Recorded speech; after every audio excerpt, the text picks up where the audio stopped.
Buenos días a todos y todas. Estamos haciendo ingresar al público para esta mesa del grupo autogestivo Encuentro con el Psicoanálisis Contemporáneo. Mi nombre es Norberto Llove, yo soy el secretario científico de la Escuela de Psicoterapia para Graduados y vamos a esperar unos minutitos para que vaya entrando el público para esta nueva presentación de los miércoles científicos en la escuela.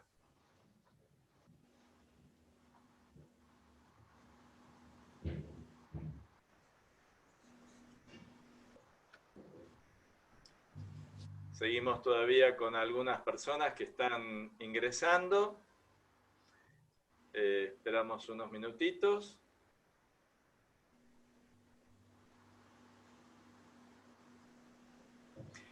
Les comento mientras tanto, mientras va entrando la gente, que la idea es que no puedan desmutearse hasta el final de la presentación y aquellas preguntas que el público quiera compartir con la mesa las van ubicando en el chat.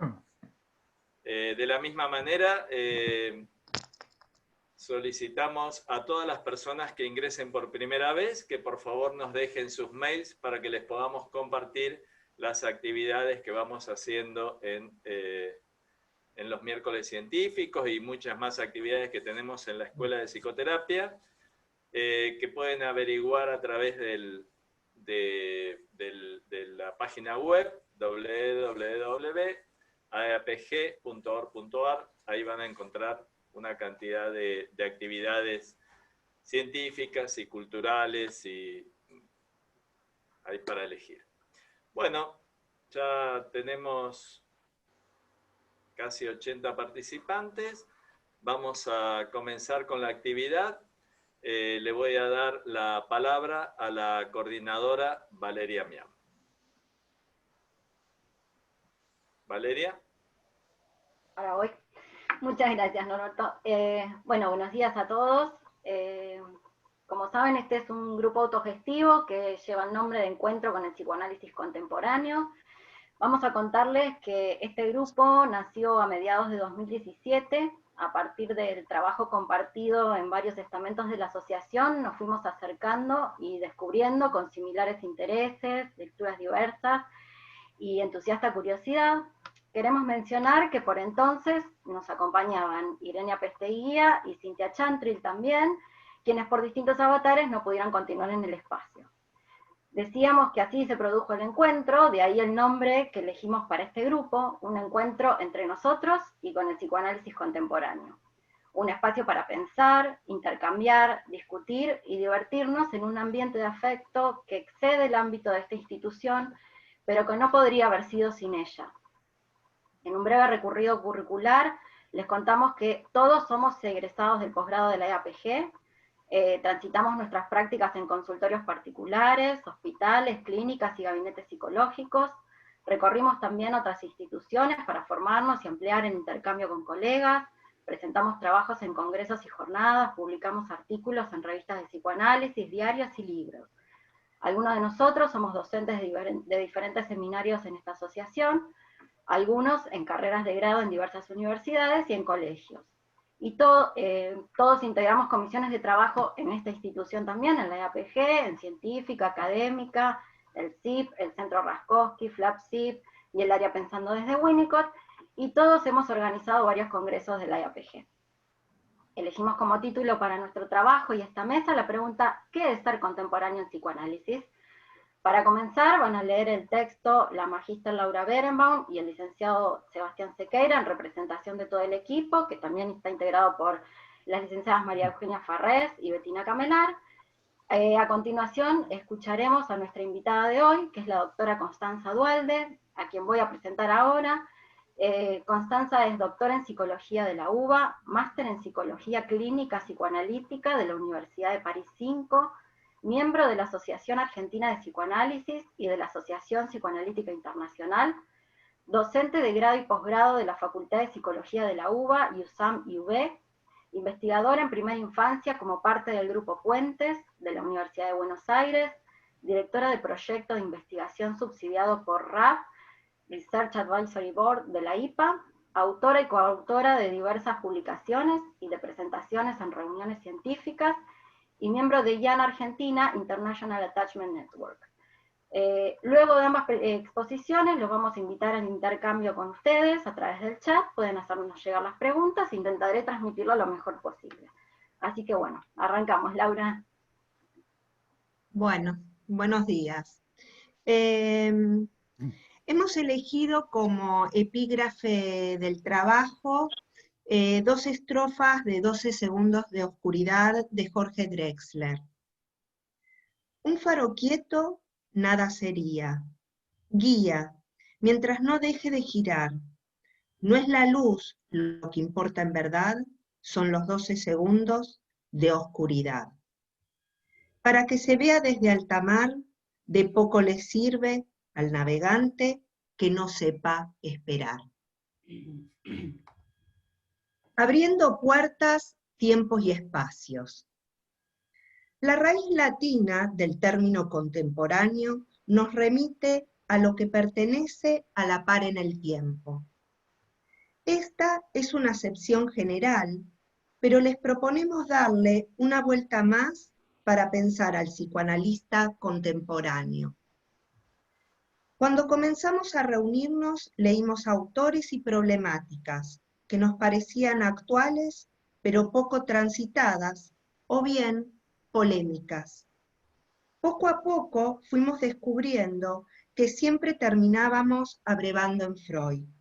Nada contemporáneo en el sentido clásico del término. Nuestras raíces nos llamaban desde el siglo XIX, pero seguíamos pensando que lo que nos reunía era nuestra posición contemporánea frente a la práctica, la teoría y el campo de aplicación. Un hallazgo de descubrir que nuestra intuición encontraba eco en la filosofía. Agamben por un lado y los teóricos de la complejidad por otro sustentaban nuestra postura.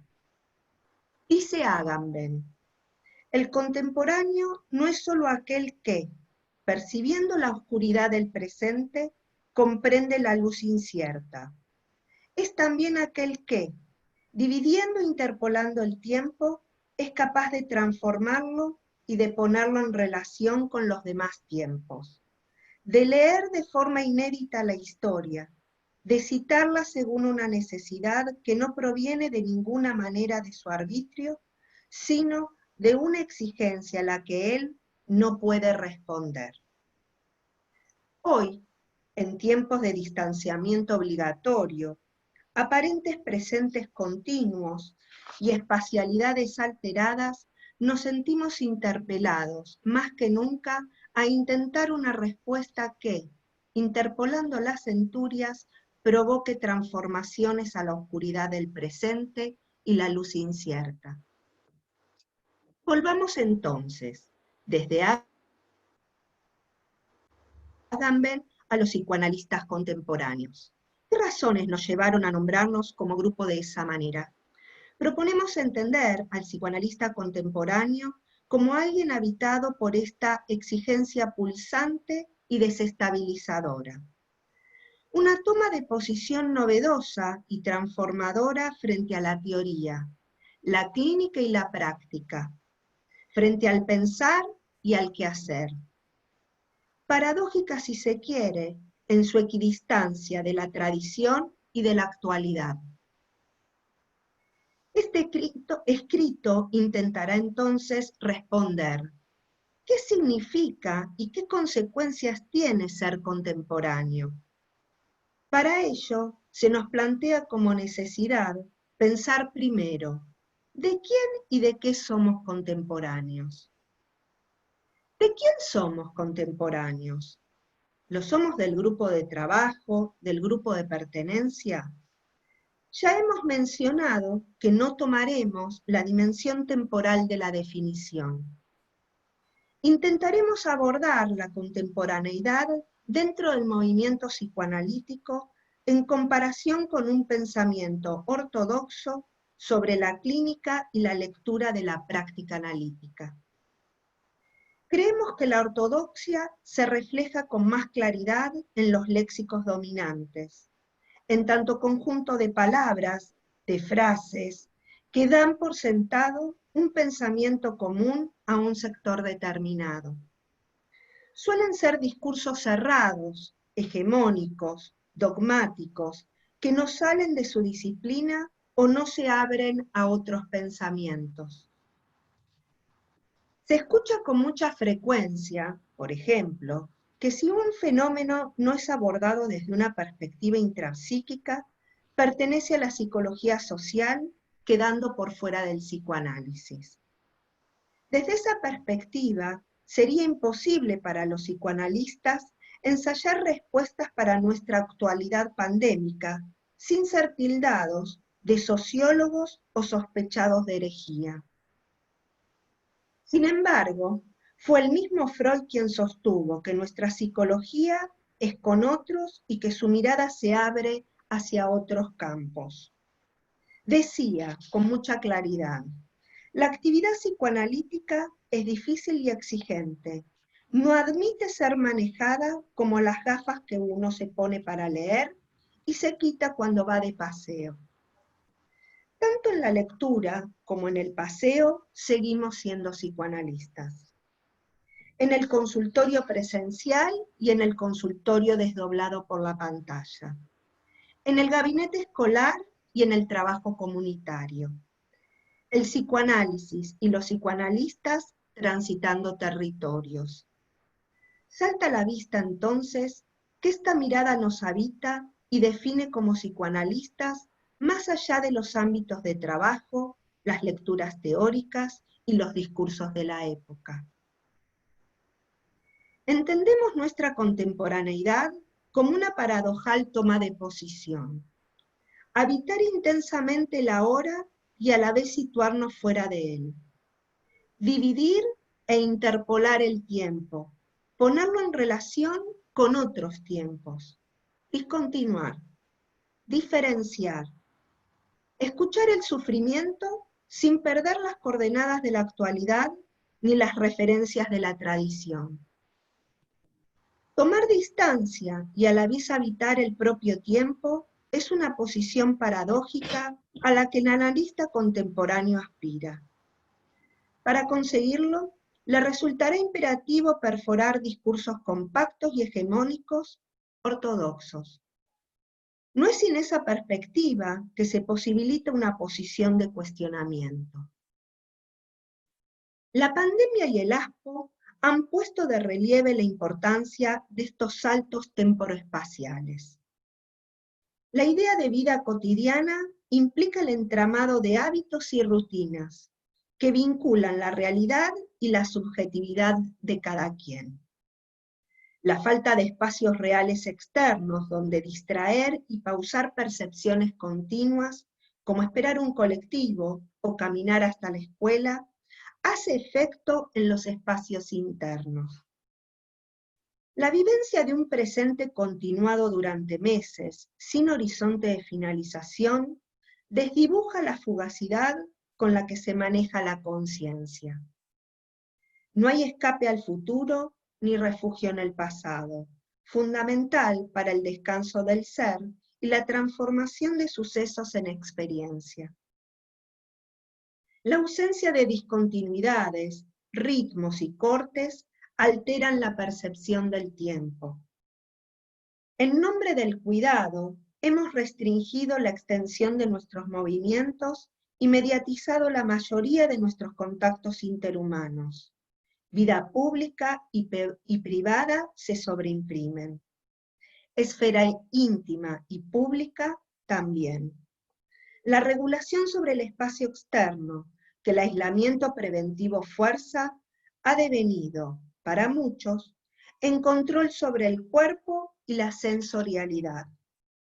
Las sensaciones se enmarañan, abigarradas e indiscriminadas. Las coordenadas que usamos de referencia para lo cotidiano se ponen en duda. Cambian. En la pausa aparente no dejan de moverse. Urge, como decíamos, tomar distancia de la época que habitamos y nos habita, inciertamente. Incluyamos otro ejemplo. Una práctica que no se pregunta sobre sí misma resulta, cuando menos, ingenua, tal vez entrópica. La termodinámica nos aporta el concepto de entropía, magnitud de la energía aprovechable de un sistema, que utilizaremos para comprender de qué modo los sistemas cerrados pierden su capacidad para generar trabajo. Los sistemas aislados se encaminan naturalmente a agotar su energía disponible por disipación, es decir, su capacidad para realizar un trabajo, tendiendo al desorden en un camino irreversible. Esto es, a mayor entropía, menor energía aprovechable y mayor desorden dentro del sistema.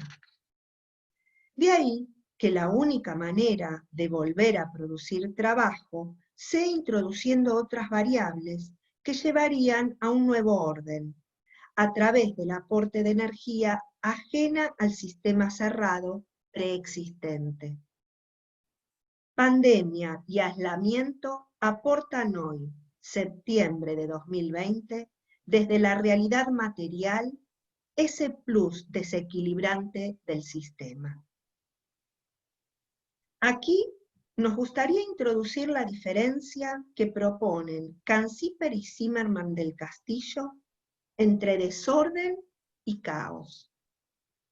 El desorden malgasta la energía, tiende a generar más desorden y podría alcanzar el punto de entropía donde ya no quede energía para utilizar. De esta manera, el desorden queda empantanado en sí mismo, confuso y estéril, o muere. En cambio, el caos se opone al desorden. Utiliza la energía para crear, posibilitar cambios, dar lugar a un orden nuevo.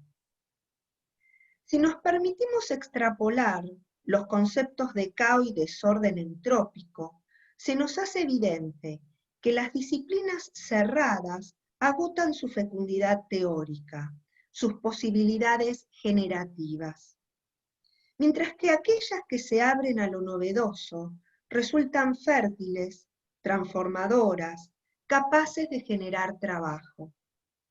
Y, en psicoanálisis, el trabajo es trabajo psíquico, es pensamiento. Aseveramos con Morán que el verdadero pensamiento es el que mira de frente, enfrenta el desorden y la incertidumbre. Bueno, continúo yo. Seba. Luces y sombras en la complejidad. Volviendo sobre las temáticas que nos reúnen a lo largo de estos años, Volviendo sobre las temáticas que nos reúnen, a lo largo de estos años nuestros intercambios han entramado tres grandes ejes. Uno es la teoría psicoanalítica que Freud inició hace más de 100 años, preguntándonos por la utilización de sus conceptos fundamentales y cómo aún favorecen la cura. El psicoanálisis se mantiene vivo en la medida que lo pensamos, cuestionamos, utilizamos, aplicamos y actualizamos. Construyendo la trama entre presente y pasado, teoría y práctica, analista y paciente, surgen nuevos conceptos que enriquecen el glosario psicoanalítico y permiten introducción de energía mediante nuevos trabajos de pensamiento. Discúlpame, Sebastián, ¿podés leer un poquito más despacio y más fuerte? Ok, vamos.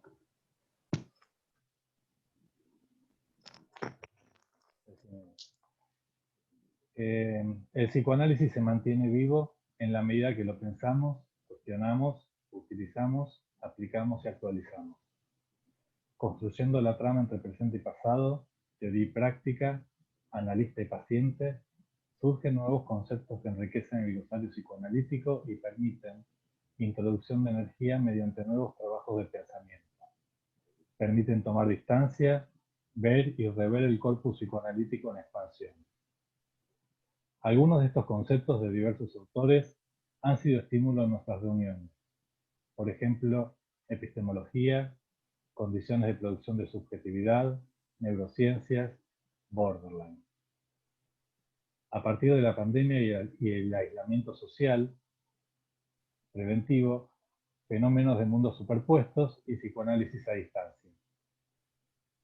El pensamiento contemporáneo, abierto por definición, incluye siempre la mirada transdisciplinaria, fuente permanente de intercambio, aporte de métodos y conceptualizaciones que cuestionan y renuevan los interrogantes y las teorías que habitan al analista. Por otro lado, lo interdisciplinario no puede eludirse, hace a nuestro quehacer especialmente cuando pensamos en el concepto freudiano de series complementarias. Uno de los autores que hemos leído, Bruno Vinograd, destaca la importancia de reflexionar acerca de nuestro cuerpo teórico teniendo en cuenta la necesidad de leer a Freud a la luz de las complejidades de la clínica actual, las variaciones psicopatológicas en tiempo, los léxicos propios que presentan las diferentes escuelas o esquemas referenciales, y los cambios culturales que marcan al sujeto y entran al consultorio dejando una impronta. ¿Cómo pensar la pandemia y sus efectos desde la teoría psicoanalítica? No sería posible sin la puesta en acción de conceptos básicos en esta nueva realidad, articulados con la inclusión de miradas de otras disciplinas y la consideración de las particularidades subjetivas a la luz de los esquemas referenciales. Siguiendo nuestro recorrido, el segundo eje nos lleva a pensar nuestra práctica hoy y a preguntar... Disculpame de vuelta, Sebastián.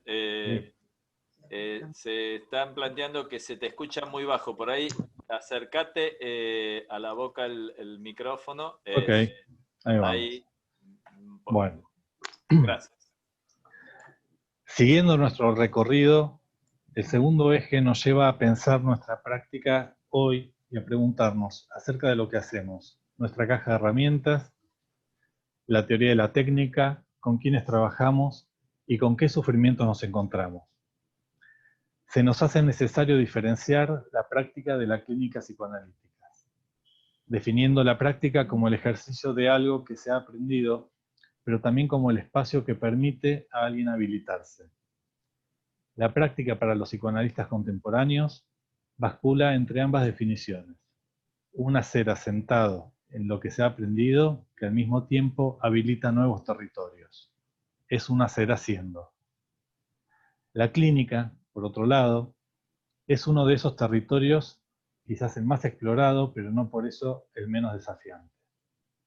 Hacer clínica es poner a jugar teorías y prácticas, armando recorridos. No hay camino único, no hay un camino prefijado. Los caminos se van tejiendo de manera artesanal entre analista y analizado, en un terreno que incluye tiempos, espacios, palabras, silencios, cuerpos y lazos. Hoy, en tiempos de pandemia, todo hacer se piensa a partir de protocolos. ¿La clínica psicoanalítica viene con un protocolo histórico bajo el brazo? ¿Es que debemos tener un nuevo protocolo para la atención en este contexto? La idea de protocolo, en tanto conjunto de reglas para una práctica, se contrapone con la posición de un analista contemporáneo. Posición que se asocia a esa zona intermedia de experiencia desde donde el jugar y la creatividad favorecen la emergencia de quehaceres novedosos. Otra de las cuestiones que debemos tener en cuenta a la hora de pensar la clínica contemporánea es el modo de presentación del sufrimiento. Se abren discusiones y preguntas acerca de si lo que ha cambiado es la patología en sí misma o las vestiduras que ésta adquiere, así como las maneras de aliviar, acompañar el sufrimiento. Culminaremos nuestro recorrido tomando como último eje el que más nos involucra, la afectación de los analistas. Mirando desde los teóricos de la complejidad, nos reencontramos con la importancia de incluir al observador y su particular punto de vista como una variable más, que acota y advierte acerca de los límites de nuestra observación. Al respecto dice Morán, El punto de vista de la complejidad nos dice justamente que es una locura creer que se pueda conocer desde el punto de vista de la omnisciencia, desde un trono supremo a partir del cual se completaría el universo. Es requisito absoluto que diferencia el modo de pensamiento simple que cree alcanzar lo verdadero, que piensa que el conocimiento es reflejo, que no se considera necesario conocerse así para conocer al objeto, y el conocimiento complejo, que necesita la vuelta autoobservable, y agregaría autocrítica, del observador conceptor sobre sí mismo. La oposición pensamiento complejo-pensamiento simple se presenta como una de las aristas desde las cuales la contemporaneidad se diferencia de la ortodoxia. Así, entendemos que la posición del analista que se dice contemporáneo ha variado. Hemos bajado del Olimpo de la neutralidad para incluirnos en el campo. Hacemos cosas distintas de las que hacíamos, observamos una plasticidad inédita en las intervenciones del analista. ¿Implica esto transgredir la regla de abstinencia? Ya sabemos hace un tiempo que neutralidad y abstinencia no son lo mismo para la teoría de la técnica, aunque estamos convencidos de que ambas deben conjugarse en presente. Es decir, con nuevas variables que permitan su puesta en forma. La ideal y asimétrica neutralidad tensiona la comprensión del campo analítico como dialógico, interpersonal, y la abstinencia, condición de funcionamiento de la cura, no debe confundirse con intervenciones más activas del analista ni manifestaciones que lo muestren como un otro humano. El despliegue afectivo indispensable para el alojamiento empuja y suelta. Huye de la ambición samaritana, pero crea condiciones de trabajo. Si hemos bajado del Olimpo humanizados, no ha sido para dejar de cumplir nuestra función. No somos desapegados ni pasivos, pero aún nos abstenemos de actuar el juego transferencial del paciente. Al decir que el vínculo es lo que cura, hacemos referencia al análisis como espacio para la escucha. Diálogo donde la transferencia es un lugar para hacer tiempo y la presencia del otro inaugura lo posible. Enfatizamos: espacio, tiempo, presencia. A modo de ejemplo, en el trabajo con sujetos que presentan déficit en la simbolización, relacionados con fallas tempranas donde la posibilidad de pensar quedó suspendida, se tratará de inscribir algo inédito que permita al yo fortalecerse facilitando nuevas ligaduras, algo que no hubo en su momento. Contemporáneo aquí es un analista que entrama junto a su analizado a partir de diversas intervenciones, habiendo considerado su posición en el campo y revisando la nosología que lo habita.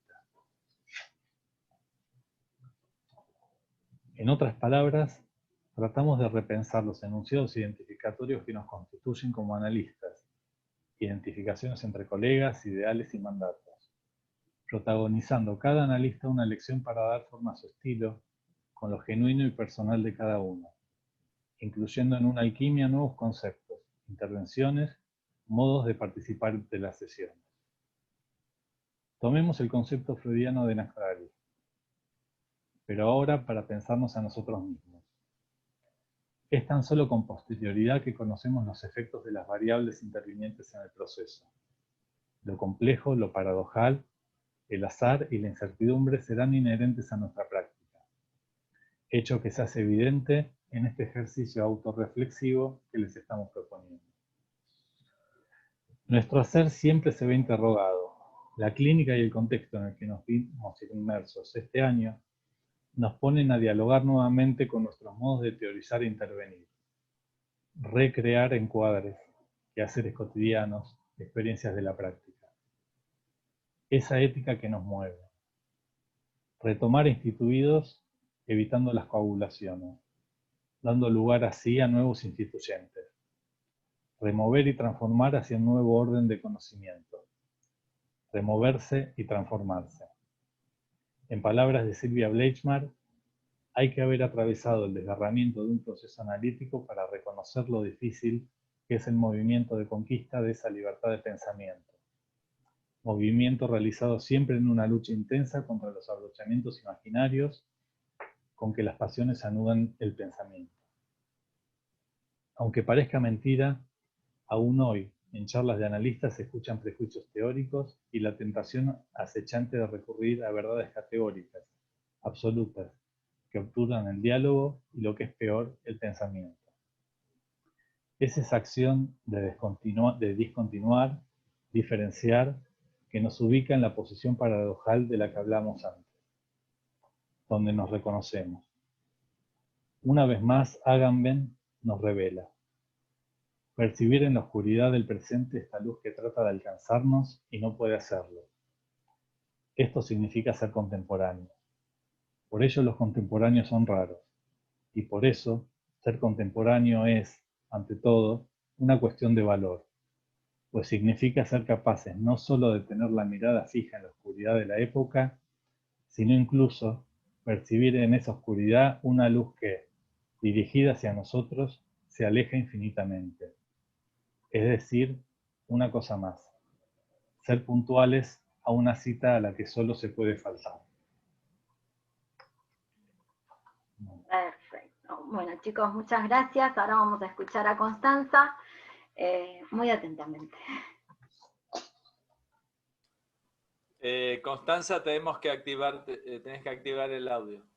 Listo. ¿Se escucha bien? Se escucha bien. Ok. Bueno, para empezar quiero agradecer por la invitación a esta mesa, a participar en esta presentación de su grupo de trabajo, que ya desde el inicio diría es muy bienvenido. Es bienvenida la tarea de pensarse en las coordenadas a las que invita la contemporaneidad, como ustedes la describen, las coordenadas que nos atraviesan en el compartir un tiempo en común, que como dijeron no necesariamente es el tiempo en presente. Es decir, pensar la tarea clínica y sus referencias en el ir y venir entre tiempos. Las reflexiones que un poco voy a compartir son las que me evocó la lectura del trabajo tan rico, que además escuchándolo ahora se me hace más rico todavía. Es interesante cómo en el resonar del decir del otro uno puede pensar de otra manera. Pero bueno, esto es lo que me evocó. Siempre nos encontramos transitando entre tiempos en nuestro trabajo. El pasado, desde el punto de vista de los anclajes teóricos, fundamentales y fundantes, que como ustedes dicen, constituye las raíces que nos llaman desde el siglo XIX. Pero también el pasado que se revive en cada vínculo terapéutico, con cada paciente, aún nuestros pacientes niños a través del pasado transgeneracional, de la historia de sus padres y la historia previa a su presencia frente a nosotros. Esto nos lleva al presente, que muestra, por estar cargado de historia, un espesor particular en el contexto de las sesiones, en el famoso aquí y ahora de ese encuentro, que es el diálogo analítico. Presente, por otra parte, que irrumpió estos últimos meses con una fuerza inusitada. A través de la... Perdón, piden por favor si podés ir un poco más lento. Ok. Yo creo que voy re despacio encima. Bueno, nuevamente. Esto nos lleva al presente, que muestra, por estar cargado de historia, un espesor particular en el contexto de las sesiones, en el aquí y ahora de ese encuentro que es el diálogo analítico. Presente, por otra parte, que irrumpió estos últimos meses con una fuerza inusitada, a través de la imposición de una realidad que paradójicamente parece onírica, que además nos atraviesa a todos, pacientes, analistas, poniendo en jaque la distancia impuesta por la neutralidad y la abstinencia. No tanto porque nuestras intervenciones o nuestra posición analítica cambie desde una decisión teórica o terapéutica, pero cambia el ámbito, cambia el espacio, por supuesto, sino porque compartimos la inmersión en esta situación inédita de aislamiento y temor que para poder ser mínimamente elaborada, primero debe ser reconocida como una situación que todos atravesamos. El adentro y el afuera del consultorio, el adentro y afuera de la sesión adquiere entonces delimitaciones borrosas, paradojales. Y finalmente está el futuro, que como decía hace tiempo una pacientita mía, se verá. De alguna manera poder dar ese espacio de indeterminación al futuro, ese espacio abierto al se verá, depende en buena medida de las posibilidades que ofrece nuestro dispositivo de trabajo con los pacientes. Y con suerte, para nuestro desarrollo como analistas, volviendo a la idea del psicoanálisis contemporáneo, tendremos la posibilidad de dar lugar al se verá en la medida en que en nuestro presente, pongamos a trabajar el pasado representado por nuestros maestros y sus enseñanzas. Volviendo a la idea de un vaivén, retomo entonces, se trata de pensar la tarea clínica en el ir y venir temporal, entre nuestros referentes y nosotros como analistas hoy acá, junto a nuestros pacientes, en la escena clínica y las otras escenas que nos acompañan, donde confluyen o fluyen en conjunto la atención flotante, la teorización flotante, al decir de Piero Lanier, o nuestras teorías implícitas, como lo expresaba Sandler. En ese sentido, y escuchándolos a ustedes, mis colegas, no puedo dejar de pensar que la referencia a lo contemporáneo no solo alude a la dimensión temporal, que no es tal como ustedes lo explicaron, sino que también alude a una dimensión especial, espacial. ¿Dónde nos ubicamos y en relación a qué? Para comenzar, me es inevitable vincular la noción de ser analista contemporánea en un contexto determinado, con las coordenadas que nos ubican como analistas rioplatenses. Como con otros aspectos de nuestra realidad sociocultural, somos analistas en estas latitudes, desde una posición excéntrica, habiendo sido partícipes y testigos de la historia del psicoanálisis desde el sur, tendiendo vectores hacia diferentes direcciones del hemisferio norte. En este sentido, me gustaría señalar una historia de autonomía conectada y de desarrollo de una posible equidistancia, no exenta de tensiones, respecto de diferentes polos de la historia psicoanalítica, especialmente la escuela inglesa y la francesa, aunque la norteamericana también. El trabajo de Ricardo Bernardi en Uruguay explora de modo interesante esta situación.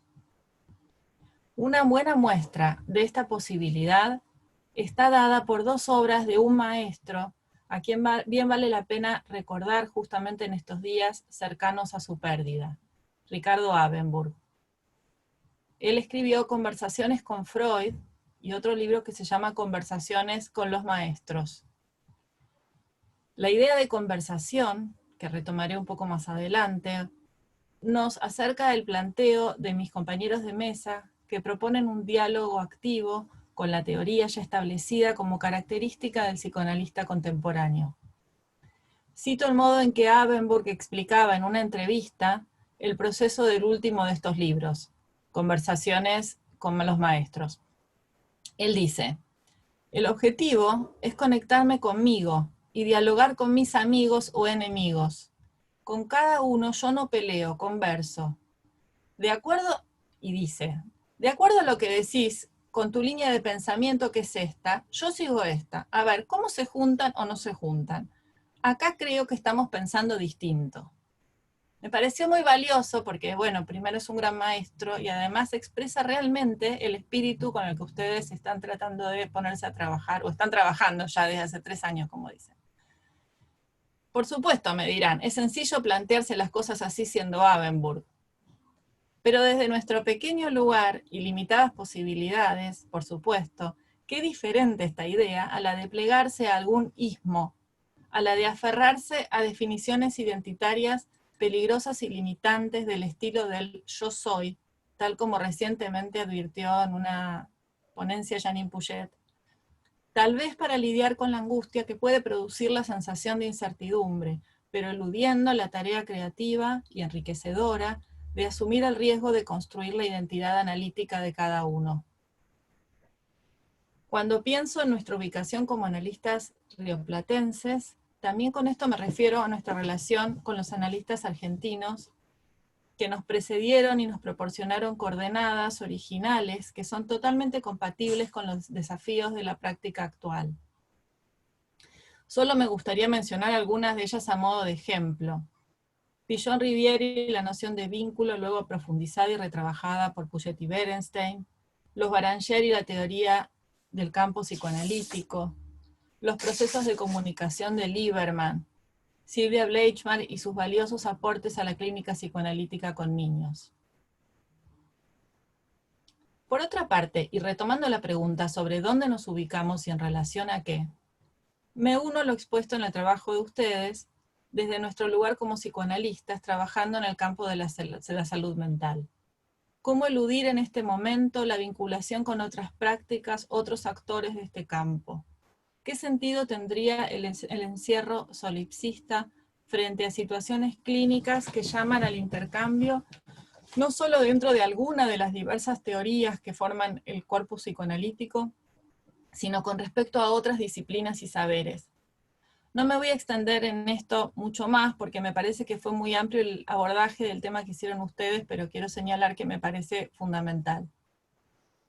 En todo caso, tratando de pensar mi propia posición, en función de la amable invitación que recibí, que por supuesto me hizo pensar si yo era contemporánea o no, encuentro que la apertura hacia autores de pertenencia múltiples me ha ido definiendo y que puede pensarse desde la posición ya descrita por ustedes.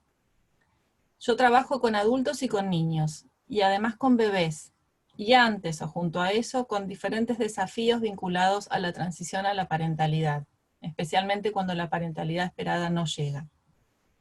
Desde el inicio, por reacción tal vez a una formación en la facultad que se me presentaba como demasiado monolítica, ortodoxa tal vez, por curiosa, por desconfiada de los saberes relatados o inconformista, soy investigadora, además de clínica. Es decir, busco producir algún tipo de conocimiento nuevo. Por definición, esto implica asumir que el saber no está cerrado, finalizado, pensar que hay algo por descubrir. También da mucho trabajo y genera mucha incertidumbre, ¿no? Por eso me pregunto, a partir del escrito que acabamos de escuchar, esta multiplicidad de intereses, la incomodidad de no estar del todo segura, ¿eso me hace ser psicoanalista contemporánea? Creo que sí, creo entender que ser contemporáneo en este sentido condice con la apertura y con las preguntas, y que el modo de hacer clínica se ve interpelado por esta posición en relación a los saberes establecidos. Justo en relación a la idea de apertura, y ya para ir finalizando, me gustaría compartir con ustedes algunas referencias que podríamos incorporar como parte del ejercicio de asumirnos como analistas contemporáneos, para seguir pensando algunas de las líneas que ustedes plantearon en el trabajo precedente. En el equipo de trabajo de investigación de la UBA, del que formo parte, junto con otros compañeros, con Clara Yesman, con Pia Bernengo, con Vanina Guerriri y muchos otros, pensamos el proceso de subjetivación en la infancia y la clínica analítica desde un modelo que incluye 3 espacios interconectados o en interfase. El primero responde al dominio intrapsíquico, el segundo al dominio intersubjetivo y el tercero responde al transsubjetivo. El dominio intrapsíquico es aquel que solemos ubicar desde la visión psicoanalítica más clásica. Creo que no es necesario extenderme sobre él aquí. Tal vez desde el planteo del psicoanálisis contemporáneo, este sea el espacio que tendería a ser tomado como objeto exclusivo del psicoanálisis por el analista ortodoxo. El dominio intersubjetivo abarca la dimensión y reconocimiento del otro como tal en interrelación con uno mismo. En este dominio ubicamos la escena vincular, tal como la podemos pensar desde la complejidad del concepto de vínculo en psicoanálisis. El dominio transsubjetivo incluye las pertenencias culturales, los usos epocales, el contexto social, los otros, de los que ustedes hablaban como interlocutores, los otros actores, aquello que trasciende a los vínculos primarios y a la organización psíquica interna.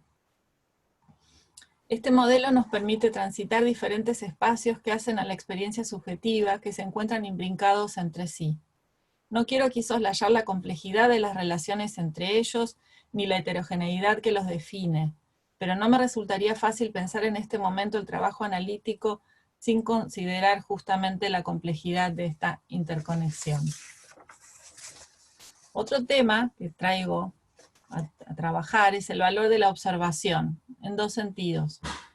Por una parte, como fuente de información en relación a la constitución de la subjetividad de los bebés y los niños pequeños, en complementariedad a la reconstrucción histórica a partir del relato de pacientes adultos.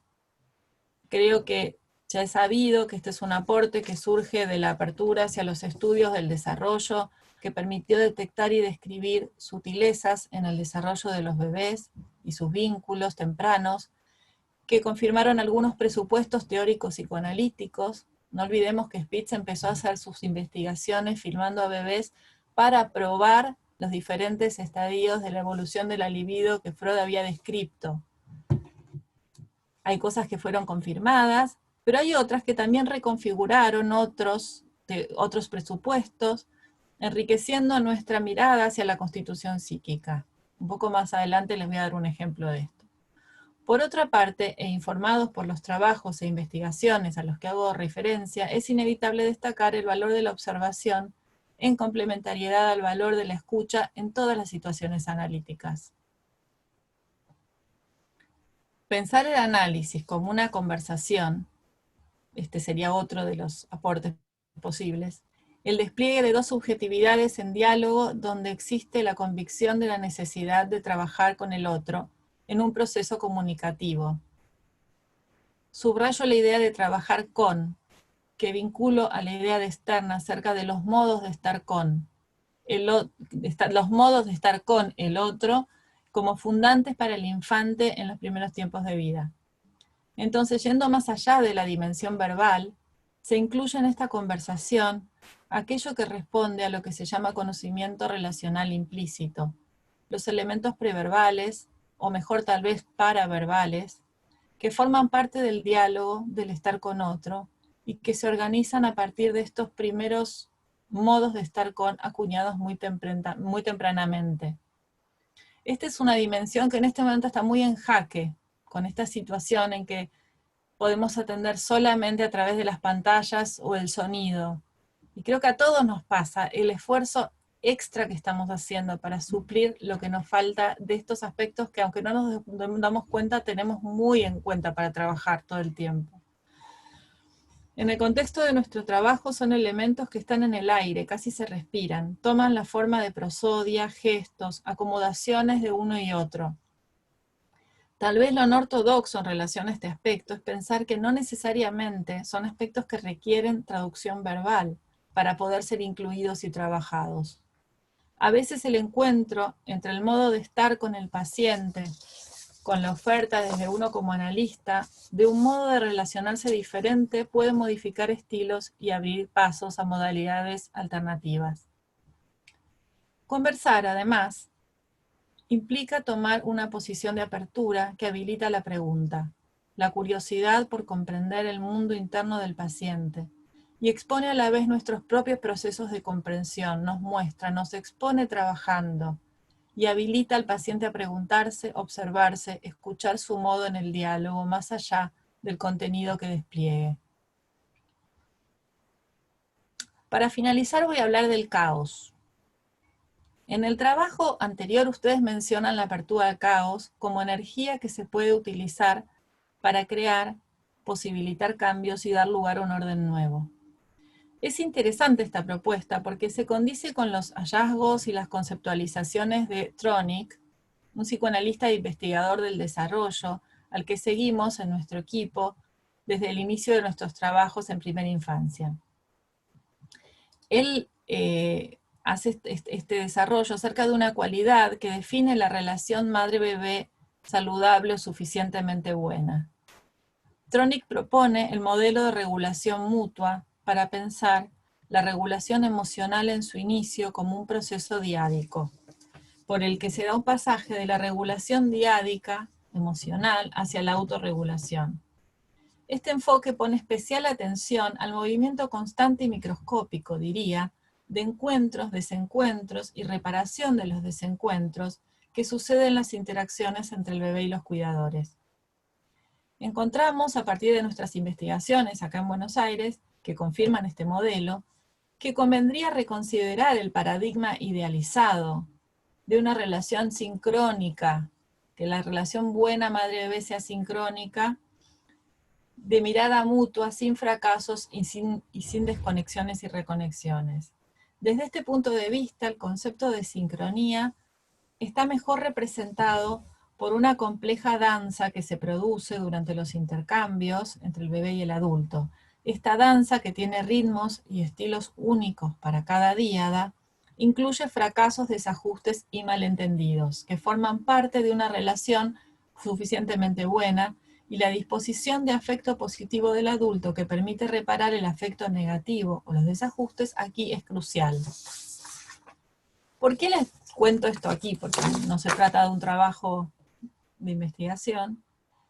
Lo cuento porque también nos permite pensar el modo de trabajo en el consultorio, en el encuentro, la conversación con nuestros pacientes. También es una danza que incluye malentendidos, desajustes y fracasos parciales, que se remontan y suman a la comprensión del problema con el que estamos lidiando, paciente y analista. Para Tronick, el bebé y su figura maternante constituyen un sistema autoorganizado que crea sus propios estados de conciencia, que pueden expandirse como sistemas más coherentes y complejos, si, y solo si, atraviesan el desorden o el caos, en términos de nuestra discusión de hoy, que define el involucramiento mutuo en una relación, dada por los encuentros, desencuentros y la reparación de los desencuentros. En este circuito lo que se produce es una ampliación de la afectividad, y no un acallamiento de los afectos, y una posibilidad de crecimiento y desarrollo. Presentarles estas ideas y estos hallazgos me pareció que era una linda forma de terminar hoy, una buena manera de pensar metafóricamente el trabajo, la propuesta de este grupo de psicoanálisis contemporáneo que se presenta hoy aquí y al que le damos la bienvenida. Muchas gracias, Constanza, por tus palabras, por tus aportes y por prestarte a poner en práctica la idea de este equipo, que es pensar con ideas nuevas, desde las ideas ya aprendidas y empezar a mover la cabeza. Bueno, vamos a empezar con el intercambio, pero antes queremos dar la bienvenida a los colegas que nos acompañan desde todo el país, de diferentes ciudades y desde otros países también. Y también saludamos a los compañeros de FLAPSIP que están hoy con nosotros como tantos miércoles. Bueno, voy a empezar con algunas preguntas, vamos a ir agrupando, así podemos ir contestando. Mónica Fabeluques dice, muy interesante desvincular lo contemporáneo de la perspectiva temporal. Gustavo Gaceta dice, o pregunta, si la teoría psicoanalítica nació a partir de la clínica del momento, ¿es posible un análisis que no sea contemporáneo? Cynthia Chantrill dice, me resultó muy interesante el concepto que presentaron de entropía y desorden. Me recordó la reproducción de los protozoos en un medio que no se renueva, como plantea Freud en Más Allá. ¿Ustedes cómo lo piensan? Nora Rabinovich dice, los mundos superpuestos siempre están presentes. Siempre el contexto es el que comparten analista y paciente. ¿Por qué este momento merece que se considere ese concepto en forma especial si cada contexto es leído desde la subjetividad? Y eso es lo que como analistas escuchamos de los pacientes. Y después un poquito más abajo agrega, pero lo leo ahora, toda la obra freudiana desde su inicio hasta el final subraya lo intersubjetivo y lo social. Y bueno, hasta acá las preguntas, ¿les parece? Agradecemos enormemente las felicitaciones, los saludos, los pedidos de publicación también, así que bueno, ya veremos cómo lo vamos implementando. ¿Quieren arrancar? Si necesitan que repita alguna pregunta. Y la de Nora y la primera estarían bien. Que las repita. ¿Cómo? Perdón, Sebas. Sí, la de Nora y la primera estaría bien, que a mí me ayuda que las repitas. ¿La primera, la de Gustavo? ¿No hubo una antes? Sí. Leo de vuelta. Mónica Fabeluques dice, muy interesante es desvincular lo contemporáneo de la perspectiva temporal. Gustavo dice, si la teoría psicoanalítica nació a partir de la clínica del momento, ¿es posible un análisis que no sea contemporáneo? Y Nora dice, los mundos superpuestos siempre están presentes, siempre el contexto es lo que comparten analista y paciente. ¿Por qué este momento merece que se considere ese concepto en forma especial si cada contexto es leído desde la subjetividad? Y eso es lo que como analistas escuchamos de los pacientes. Bueno. A ver, yo voy a arrancar con Gustavo, que por ahí me resulta un poquito más sencillo. A ver, sí, así arrancó el psicoanálisis, como vos decís, y justamente Freud fue un contemporáneo, pero no solamente es por la creación del psicoanálisis, sino por todos los cuestionamientos y el pensamiento crítico con las teorías de la época. Y una cosa es por ahí pensar que nosotros incluimos ahí, digamos, las maneras de sufrir del momento, y que esa sería una línea de lo contemporáneo también en términos del tiempo, pero si nosotros nos seguimos manejando con cuestiones teóricas, pongámosle coaguladas, como decimos, no estaríamos haciendo una lectura contemporánea de ese sufrir y de ese tratamiento, ¿no? Entonces yo creo que ahí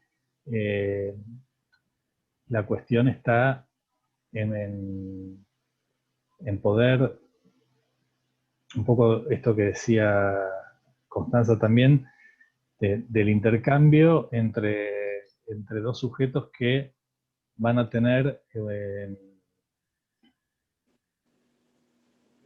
y por ahí no sé si puedo enganchar acá con Nora, sus subjetividades, pero que no van a estar detenidas en ideas prefijadas, ¿sí? O en conceptos coagulados, conceptos que no pueden dialogar. Yo creo que bueno, Cos dijo algo parecido, no lo mismo, pero que la escucha analítica es un diálogo. Tenía que ver con esto de las conversaciones también.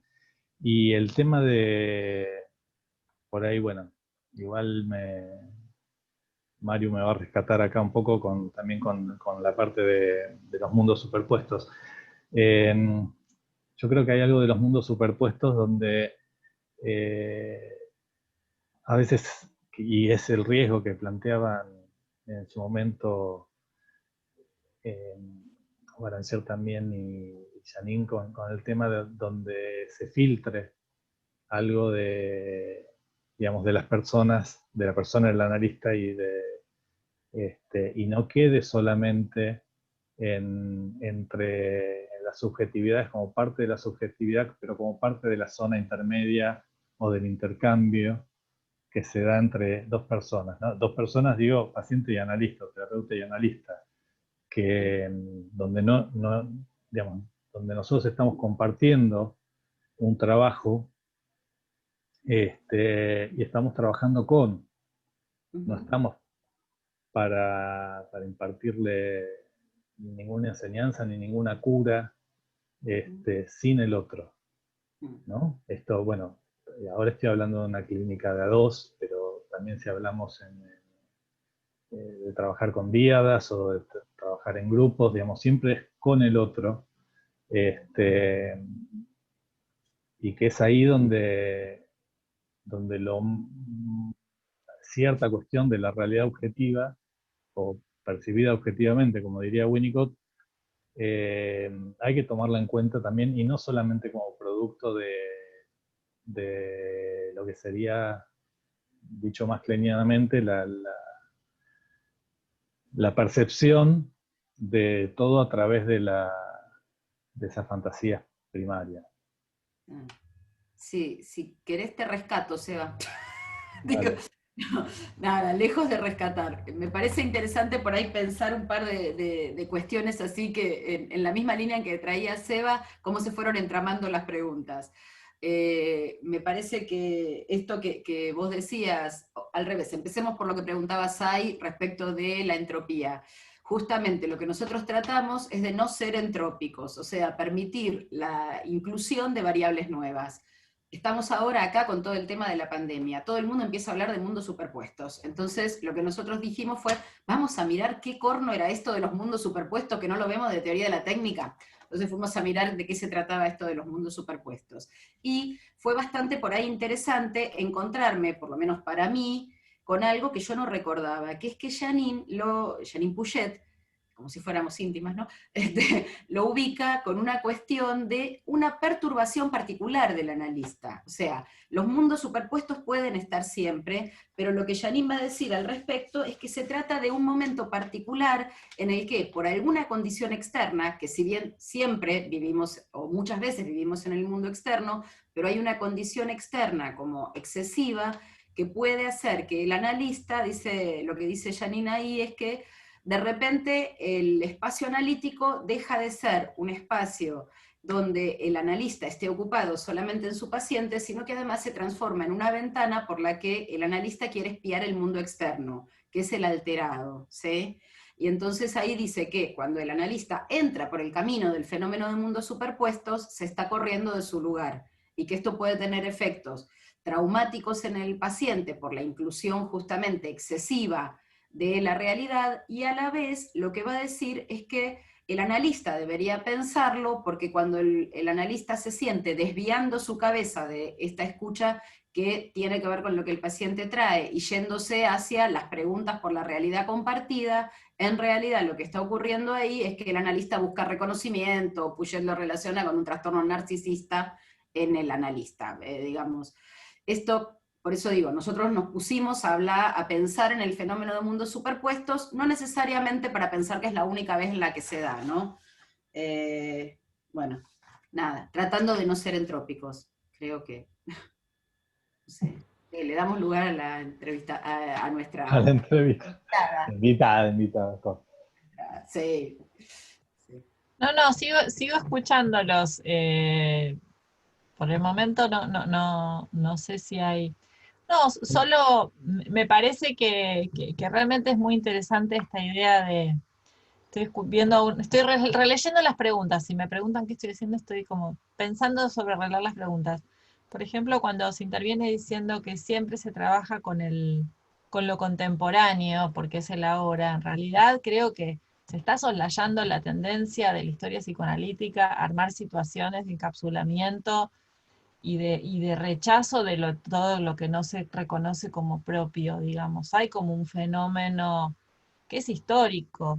Yo entiendo que esto que se propone aquí es muy trabajoso y tiene un destino incierto en el sentido de que nadie puede dominar a la perfección todo lo que lo rodea. Entonces, si ser contemporáneo, ser abierto y dar apertura a todo, también esto implica asumir que va a ser muy, muy imperfecta la posibilidad de dominar eso, ¿no? Pero quizás tiene más que ver con la idea de porosidad que con el dominio de todas las teorías, realidades propuestas, ¿no? Entonces, en ese sentido, a mí me parece que bueno, esto es lo que estoy diciendo, como para seguir dialogando. Y además, perdón, en la subjetividad del analista en tanto formación, en tanto ejercicio de la profesión, que cada uno va tomando, siguiendo lo que decía Constanza, lo que le sirve y lo que le va según el momento y, digamos, ¿no? Como en ese sentido, todo no se puede, eso ya lo sabemos hace rato, pero bueno, nada para agregar. ¿Quieren agregar algo más o seguimos con las preguntas? A ver qué dicen. Dale. Okay. Graciela Cohen dice, la propuesta del texto invita a reflexionar sobre el encuadre clásico y el contemporáneo. Teresita Bo, ¿cuáles serían las coordenadas que nos orientan para no perder la neutralidad y la abstinencia en estos tiempos contemporáneos? Miguel Maldonado dice, de repente dándonos cuenta de que la neutralidad no existe y la abstinencia es imposible. La idea es que no trabajamos buscando orientaciones, sino manteniendo una actitud analítica. El encuadre parte desde el inconsciente del analista y se desarrolla en el campo que se estructura con el paciente en un encuentro entre dos personas. Añadiría a los aportes el de los Beranger con su noción de campo psicoanalítico, Blecher con su propuesta del encuadre blanco, entre otros. Bueno, Cynthia Chattrell marca el fallido entre espacial y especial, dice que condensa gran parte de todo lo que vienen a plantear,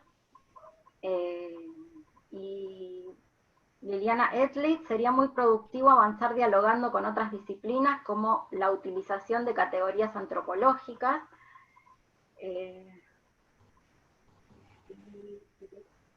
Y agrego una más de Graciela Cohen, que agregó también: desde aquí hemos dado al cuerpo teórico y clínico del psicoanálisis internacional importantes aportes, además de los nombrados Blecher, Langer, Racker, los Bleichmar y otros tantos. Hoy los aportes de los estudios psicoanalíticos de género, para poner otro ejemplo, ¿no?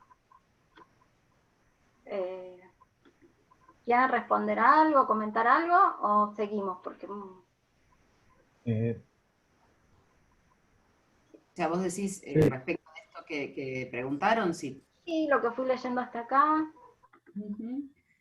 Sí, no hay problema. O sea, a ver, me parece que en realidad algunos aportes de los que fueron surgiendo van por lo menos en la línea de lo que nosotros escribimos. De hecho, por ejemplo, concepto de campo, la dificultad, digamos, las dificultades que plantea la cuestión de la neutralidad. Yo no sé si acordaría con que la abstinencia es totalmente imposible. En realidad me colgué leyendo el último comentario, la última pregunta, que es la de Inés Burgui, y hablando del análisis como práctica del obstáculo, y me parece que que tiene que ver justamente con esto, con la posibilidad de hacerse un replanteo todo el tiempo. No sé si la abstinencia es imposible, me parece que la abstinencia es un concepto que tiene por ahí una definición muy específica, ¿no? No diría que es imposible, porque alguien en las preguntas que leíste, Vale, decía esto. Y respecto de la cuestión que planteaba Graciela, de encuadres clásicos y todo esto, me parece que nosotros tratamos justamente de empezar a pensar esta cuestión desde esta cita freudiana de los anteojos, ¿no? Uno siempre es psicoanalista, porque tiene esta mirada, ¿sí? No podemos sacarnos los anteojos de psicoanalistas y dejar de serlos, ¿no? Justamente uno va con esto todo el tiempo y es esta mirada la que elige dirigir.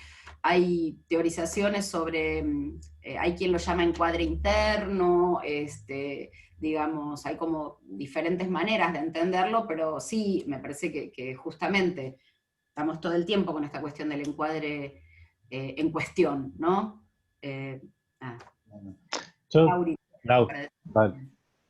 Sí, yo quería retomar el tema, me parecía hay muchas preguntas interesantes, ¿no? Como para ir pensando, tomando esta primera del encuadre clásico y el encuadre contemporáneo, ¿no? ¿Qué es lo que hace que sea un encuadre contemporáneo? Algo así era la pregunta.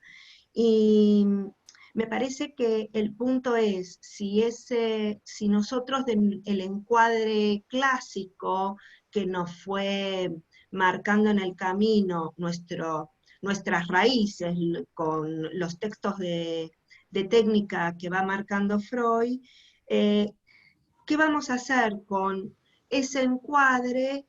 ¿Qué va a ser la base? Y si ese encuadre lo vamos a empezar a utilizar de manera rígida, o podemos tener algunas flexibilizaciones que nos van a hacer pensar en las particularidades en relación al paciente con el cual nos encontramos, a sus requerimientos, a qué es lo que nos va a ayudar a trabajar e investigar en su inconsciente y con su sufrimiento, o a disminuir su sufrimiento. Entonces, si para eso voy a usar un encuadre absolutamente clásico y rígido, me parece que esto se puede transformar en un obstáculo de trabajo.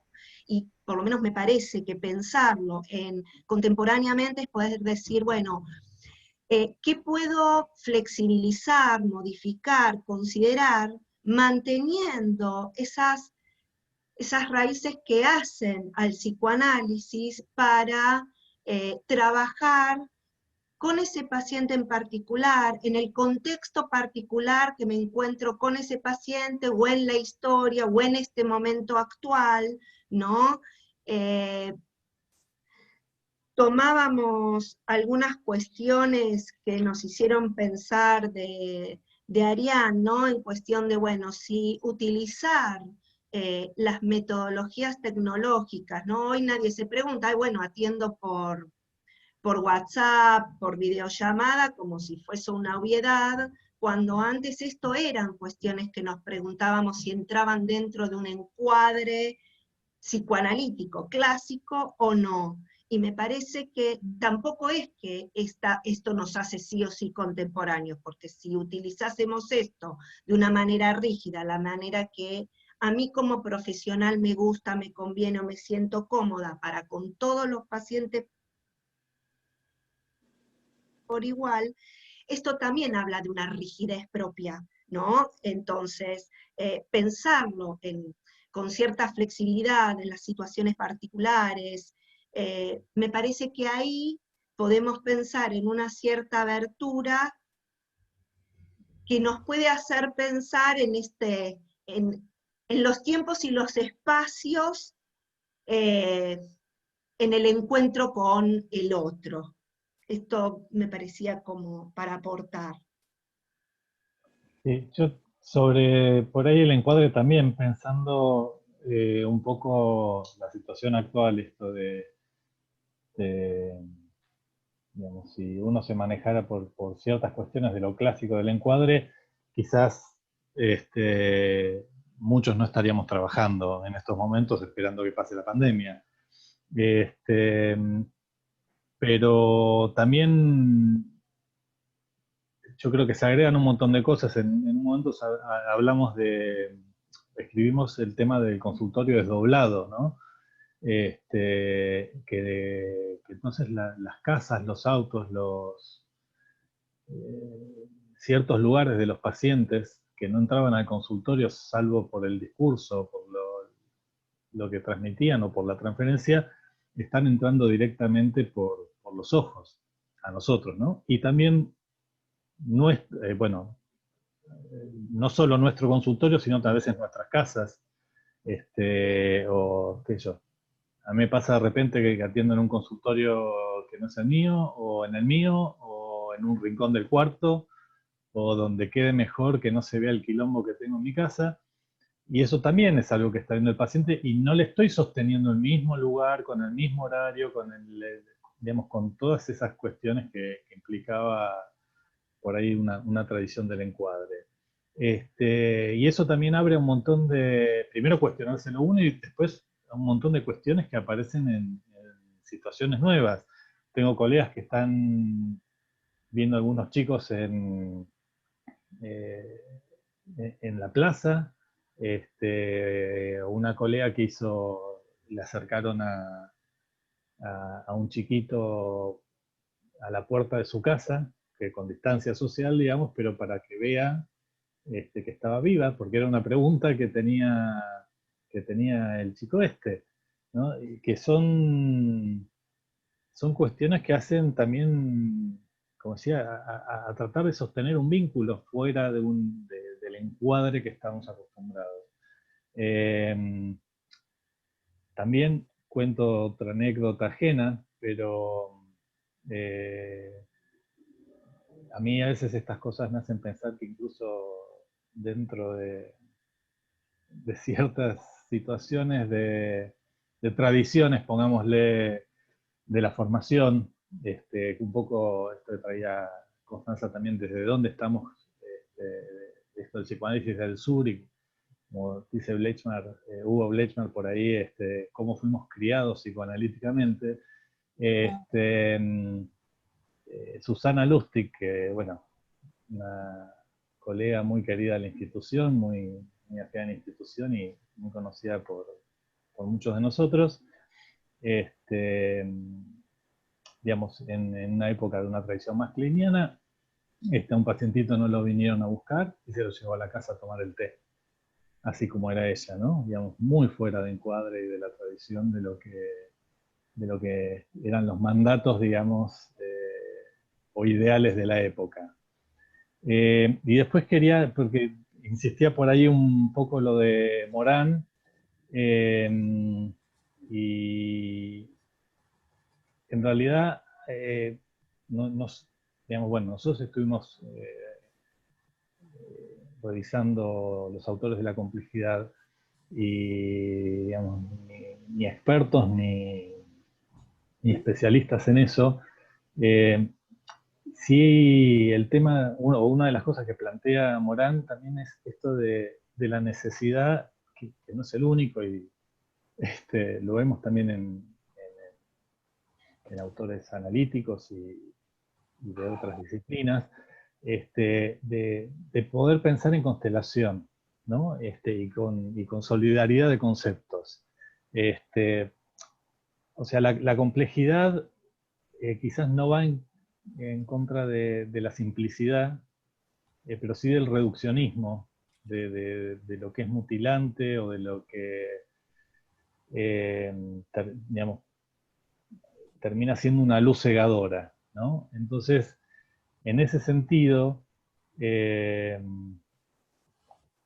está esto de que un sistema abierto se nutre y puede ir expandiéndose, y eso es lo que nosotros pensamos también del psicoanálisis, nutriéndose de otras disciplinas, de su contexto, de las distintas cosas históricas, culturales, incluso de mercado, también va pudiendo crecer y expandirse. Horstein también plantea esto de que no existe una teoría tan autónoma que no pueda ser perturbada por lo exterior, ¿no? Entonces, el tema ahí es, vuelta a lo que tiene que ver con la posibilidad del pensamiento crítico sobre las teorías y sobre también lo que a veces hacemos nosotros y dónde estamos cómodos. Yo vuelvo con Cos tomaba lo rioplatense, ¿no? Y otra cosa que nosotros estamos planteando y que Constanza también trae es un poco todo lo que tiene que ver con lo paradójico, ¿no? O lo paradojal. Y en ese sentido, yo creo que hay algo que no se cierra, que hay una organización que está siempre abierta, que tiene que ver con el psiquismo, y esto de Pichón decía que lo vincular, o la estructura vincular, jamás se completa, y que es una organización en devenir, ¿no? Y en ese sentido también es, vamos, los aportes, no es que tengamos que hacer un eclecticismo ni saber todo, pero sí poder ir incorporando algo que nos movilice, que nos cuestione un poco, para ese trabajo de poder estar en contacto con un otro que también va cambiando. Y la posibilidad de que, bueno, de que el psicoanálisis siga teniendo ese, cuando nosotros decimos sus efectos, que en el fondo tiene que ver con los efectos de transformar, de poder transformar y aliviar al paciente.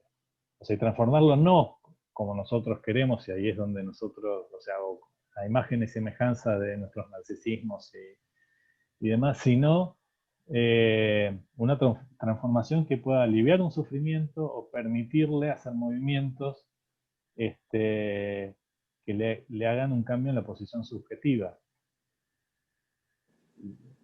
Y bueno, por ahí. Dale, Constanza, sí. Un par de cosas yo mientras voy leyendo los distintos aportes, porque es muy rico leer todo lo que ponen, ¿no? Por eso. Yo quería volver al tema a dos cuestiones. Una, en este momento no recuerdo de quién habla este concepto, y sé que es muy importante, pero bueno, como les decía, todo no se puede.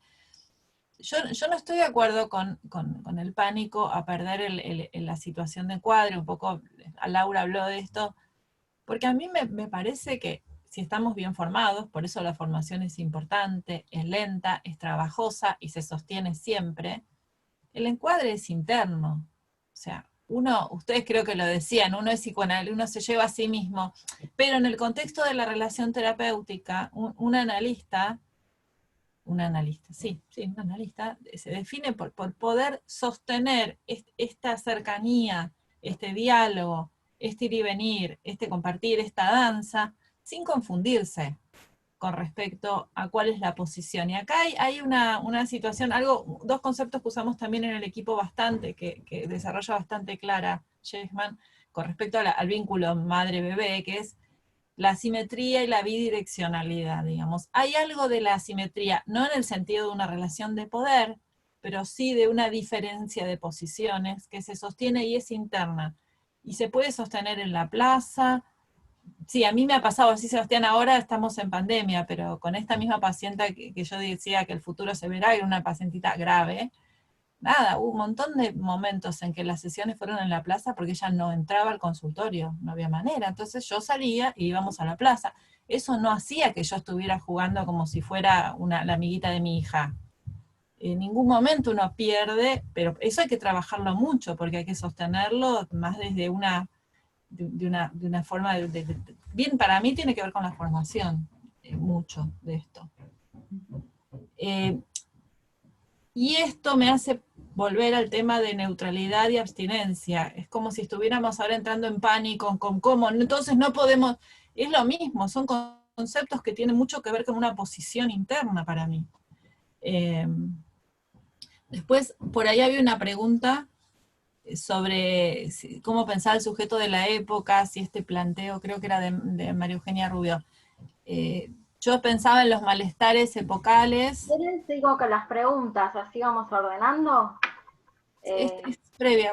Ok, listo. Sí, porque justo me había quedado ahí, entonces... Sí. Dale, decila, si a lo mejor los chicos contestan sobre esto. Claro. Me parece interesante. María Eugenia Rubio dice, pensar en un psicoanálisis contemporáneo, ¿llevaría a pensar complementariamente en un sujeto contemporáneo? ¿Cómo piensan al sujeto de la época?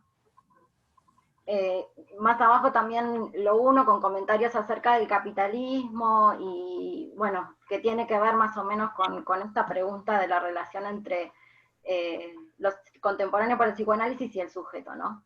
Después, Sebastián Semprevivo dice, Morán teoriza también sobre la transdisciplina y la complejidad. ¿Qué piensan respecto del psicoanálisis contemporáneo y la transdisciplina? Y Mariana Tan dice, me sumo a la pregunta de Sebastián Semprevivo y agrego, ¿qué piensan de la relación entre psicoanálisis y complejidad desde la mirada de Morán? Graciela Jainsky dice, quiero preguntar si la incomodidad que sugirió Constanza nos hace ser psicoanalistas contemporáneos, o si psicoanalistas, que con el valor del movimiento nos mueve, incomoda hacia un ser psicoanalista desde un verdadero o genuino self. Cynthia Chantrill dice, me interesa, considerando este último punto de la danza en la diada entre madre e hijo comparada con el trabajo en el consultorio, que puedan hablar de lo que implica trabajar en la ausencia de los cuerpos más allá del cansancio o además del cansancio. Bueno, algunas de estas cosas ya se fueron diciendo, y si les parece nos quedamos ahí, y vos, ¿querés retomar, Constanza, desde lo que ya tenías pensado? Dale. No, sobre esto que planteaba, no, ahí hablo a los demás en realidad, esa pregunta desde mí pensaba por un lado en los malestares epocales. Yo no sé cómo pienso el sujeto de la época, me excede ampliamente esa pregunta, porque justamente al estar inmersa quizás me cuesta pensarlo. Sí se me ocurre pensar la dificultad de este tipo de propuestas en un contexto epocal que nos lanza hacia la velocidad, hacia las adhesiones superficiales y las soluciones rápidas, y no lo digo en un tono quejoso de todo tiempo pasado fue mejor, solo digo que hay algo que es un desafío en ese sentido. Y después, con respecto a lo que planteaban en relación a así cómo pensar el tema con las pantallas, yo un poco lo dije. A mí me parece que a veces somos más conscientes o menos, quienes estamos más interesados en todo este tema de estos diálogos no verbales, quizás le prestamos más atención consciente, pero yo pienso que nosotros para trabajar usamos un montón de información en lo tridimensional, del estar en un espacio, y que el esfuerzo en este momento es tremendo y que se pierde una parte de la experiencia. Forma parte de estos meses, es aceptar que estamos perdiendo cosas en muchos sentidos, o sea, no es lo mismo. Quizás encontremos otras cuestiones que nos lleven a enriquecernos en otros sentidos, como decía Sebastián, esto de perder el miedo a ver el ámbito del paciente, quizás encontremos cosas ricas ahí, pero de todas formas hay algo del encuentro físico con otro que para mí no es fácil de reemplazar y hace al agotamiento que quizás ahora es menor porque ya logramos recoordinar, pero al principio era tremendo. No sé si comparten, ¿no? Pero la adaptación fue muy difícil. A cómo recodificar la información sin tomar esos parámetros que uno toma estando con el otro.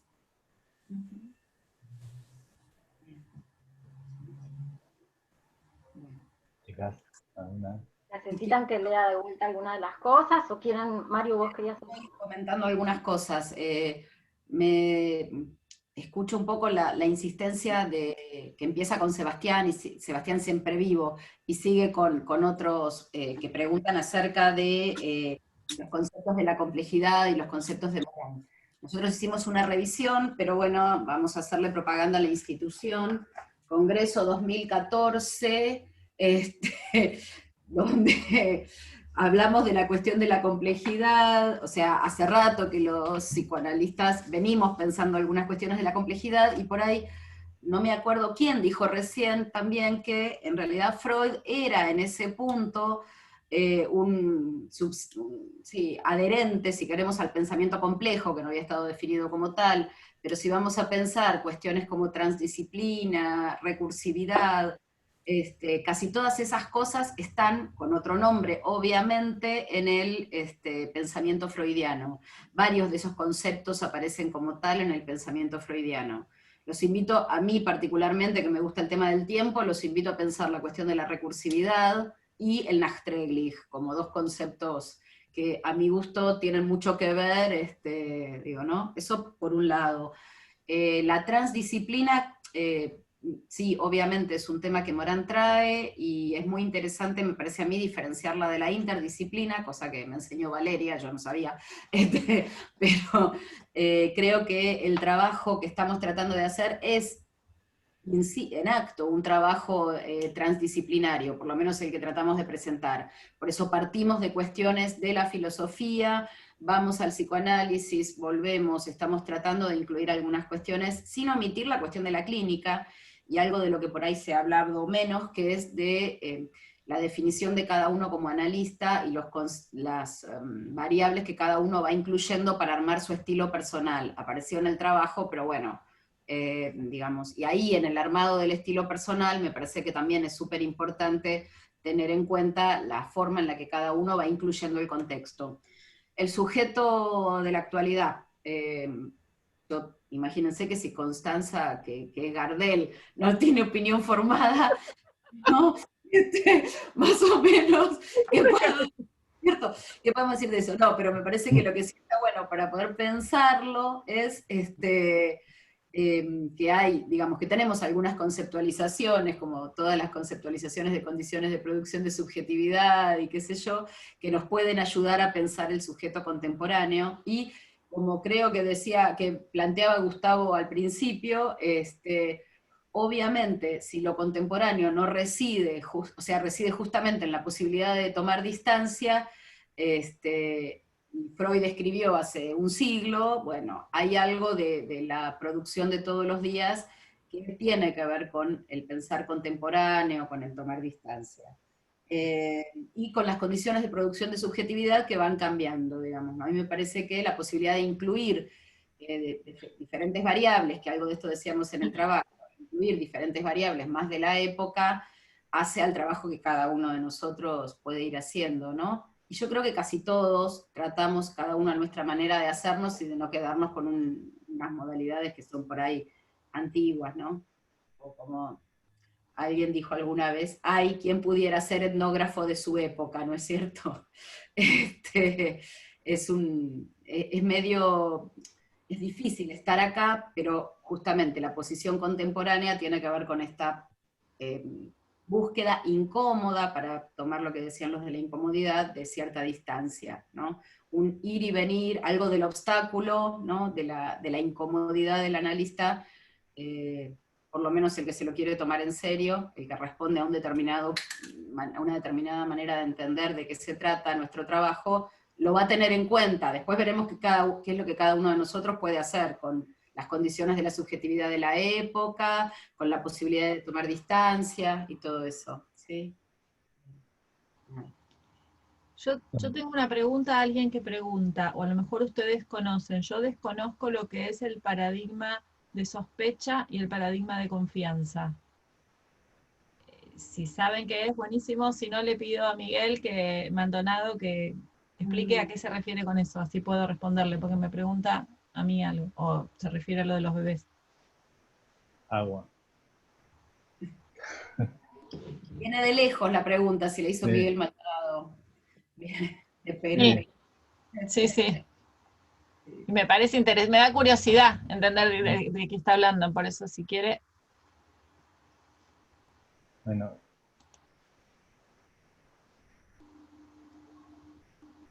A mí me gustaría retomar el aporte que hicieron, no me acuerdo si Constanza y desde las preguntas, respecto a la idea de la incomodidad, que a lo mejor no había surgido, por lo menos en mí, a la hora de que íbamos pensando e intercambiando, pero que me parece que es interesante, que cómo desde la incomodidad puede surgir creatividad, puede surgir movimiento, puede surgir algo novedoso, ¿no? En la medida en que uno pueda pensar acerca de esa incomodidad, ¿no? Y una incomodidad que incluso pienso en voz alta, ¿no?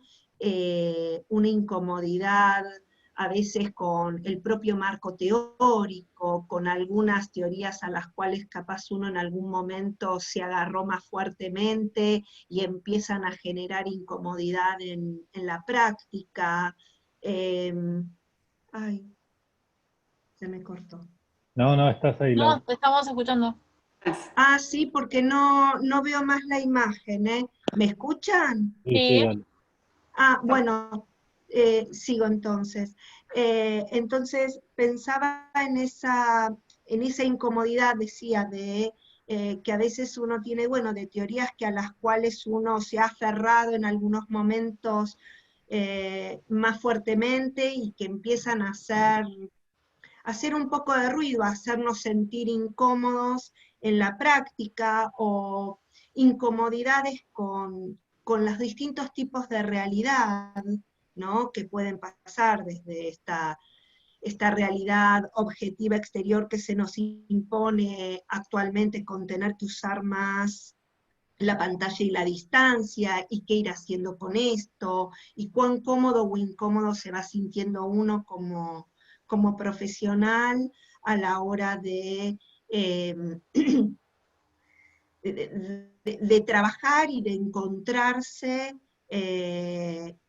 con el paciente, ¿no? Y es una palabra que la trajeron y que me lleva a pensar muchas cosas, ¿no? Incomodidades, obstáculos, se me liga incertidumbre, y como todos conceptos que llevan o que me parece que nos pueden llevar a que sean motores de cambio, de creatividad, de generar algo novedoso,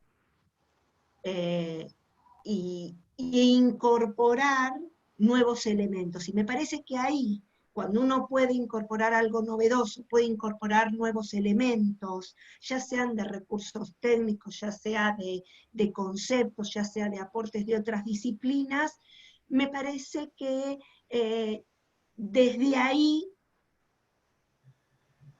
podemos darle cuerpo a esto de qué ser contemporáneo en el psicoanálisis, ¿no? Por lo menos desde lo pienso y en el intercambio y el encuentro con mis compañeros en el grupo.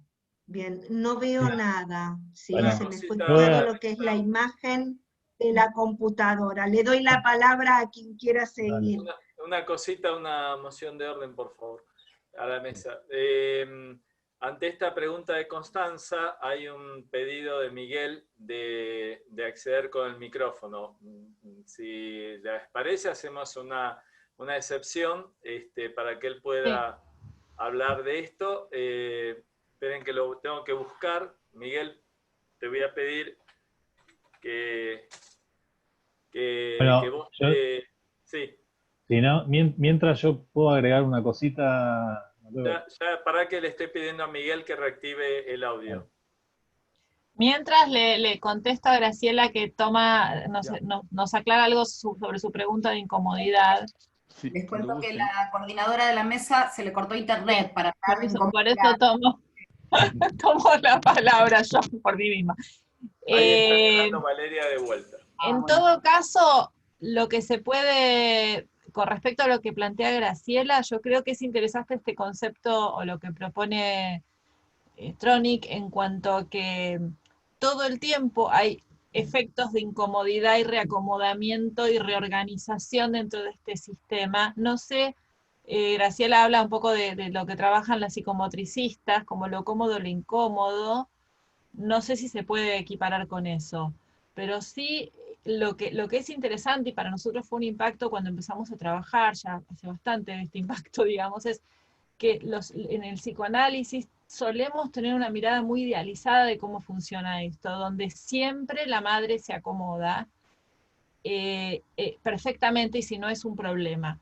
Y lo que traen estos trabajos es mostrar cómo lo que funciona es la permanente desacomodación y reacomodación, donde por supuesto hay un papel protagónico del adulto sosteniendo y tolerando las idas y vueltas que suceden, y esto es importante, ¿no? Pero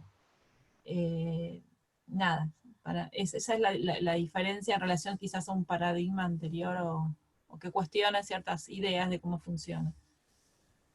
Ahora, Bueno, si les parece, sí. Miguel Maldonado, tenés la palabra para ¿Me responder un escuchan? poco esta... Bueno, la pregunta Sí. clásica de estas épocas contemporáneas, ¿me escuchan? Sí. Ya, ok.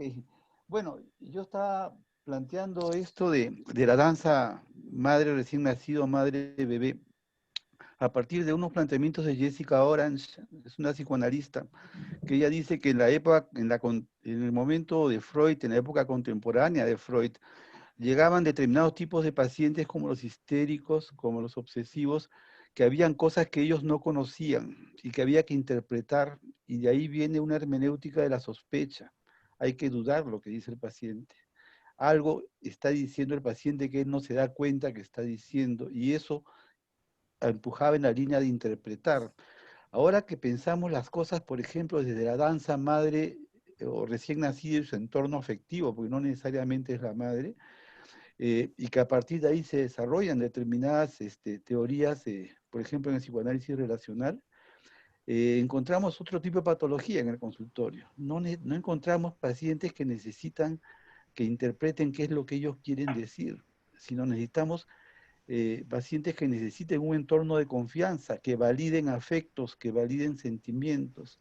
Una colega decía, por ejemplo, que este concepto lo había escuchado en ámbitos de la violencia sexual. Es cierto, a una persona que ha sufrido un maltrato sexual no se puede dudar de ella, porque ella ya duda de todos los adultos. Entonces, eso es lo que llama Jessica Orange la hermenéutica de la confianza, que hay determinados momentos en los cuales el analista tiene que desarrollar más una hermenéutica de la confianza que de sospechar que el paciente no conoce algo o no está pudiendo ubicar algo. Muchas gracias, amigos desde la Asociación de Psicoterapia de Lima.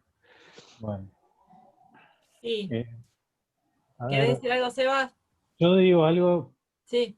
pero entre previo y tratando de enganchar un poquito.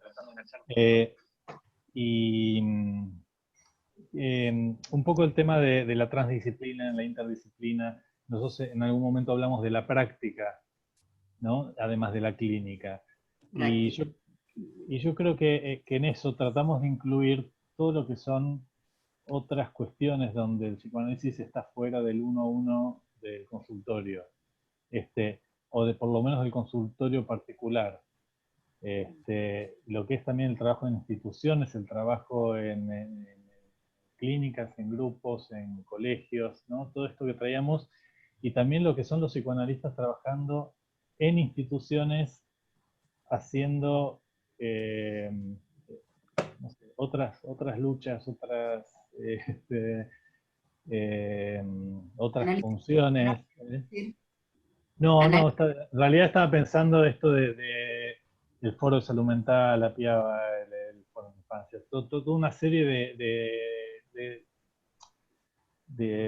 que no son aplicaciones, porque no es aplicación, sino son ejercicios del analista en otras cuestiones. Y todo lo que tiene que ver con el abuso, lo que tiene que ver con los trabajos en hogares, lo que tiene que trabajar con abogados, trabajar con médicos, o sea, donde, bueno, en primera infancia todo el andamiaje que suele haber alrededor de los tratamientos, donde el psicoanálisis no es ni la única ni la mejor herramienta, es algo más para tratar con dificultades que exceden lo intrapsíquico, que tienen que ver con lo vincular, que tienen mucho que ver con esto que decía Cos, y hubo un poco entre Graciela y Constanza con el tema de la sincronía y bueno, todas estas cuestiones de Stern y Tronick, que si bien cuando hablaba de la idealización, Constanza, un poco Winnicott trae la cuestión de la adaptación absoluta al bebé, ¿no? Pero Winnicott era absolutamente contemporáneo, no sé cómo Sí. ¿Cómo dudamos de ello? No. Lo que iba a decir es que por un lado está esa parte, como esa sensación para poder empezar a fallar, pero que después tiene que ver con también la posibilidad de que el paciente tolere nuestra falla. Y además de que nosotros toleremos nuestra falla, que esto también Hugo Blechman lo decía, bueno, esta entrevista que salió hace poco, ¿no? Poder sentirnos lo suficientemente sostenidos por nuestro andamiaje, vuelvo con el andamiaje, pero teórico y clínico y práctico, para que nos permita que hay preguntas para las que no tenemos respuesta. Winnicott decía, la eterna tarea de no responderlas, o de tolerar las preguntas que no tienen respuesta.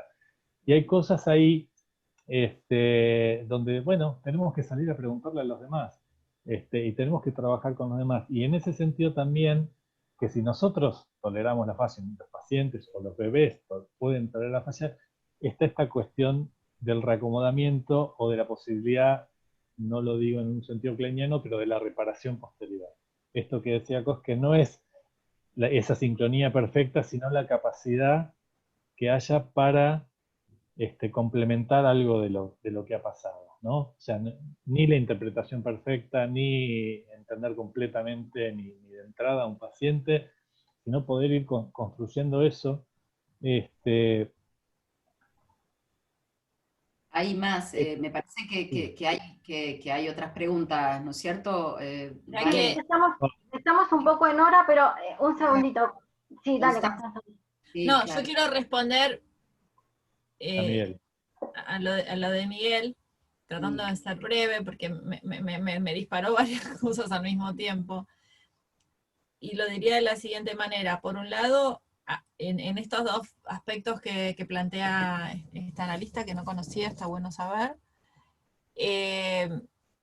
me parece que está refiriéndose a dos aspectos posibles del trabajo analítico, que creo que están presentes en nuestro trabajo hoy en día. Uno tiene más que ver con todo lo que tiene que ver con el modelo interpretativo de procesos inconscientes reprimidos, ¿sí? Y por otro lado, todo lo que tiene que ver con los otros procesos inconscientes, los implícitos, los disociados, lo que es todo lo que tiene que ver con lo procedural, que uno incorpora de otra manera, que no tiene el mismo tipo de nivel de interpretación. Por otro lado, son dos tipos de pacientes. Yo no creo que sean los pacientes de antes los de ahora, si bien uno tiende a ver cuáles son los predominios de los consultorios, etcétera. Me parece que sigue habiendo pacientes neuróticos, y por otro lado tenemos muchos pacientes que creo que lo mencionaban los chicos en el trabajo, que vienen más con patologías de déficit, más del estilo de Killington, y con esos pacientes no hay ninguna duda de que el paradigma de la confianza tiene mucho más que ver con un modelo de trabajo más adecuado para ellos que este del intento de una interpretación.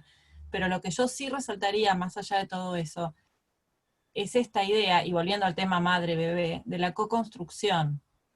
Más allá de si lo que se hace es interpretar algo desconocido para el otro, o reafirmar algo que el otro trae, si es con el otro, se co-construye, y la pregunta o la interpretación o el deseo de saber sobre aquello que uno no conoce sobre uno mismo, tiene que ver con lo que se produce en ese contexto de intercambio vincular.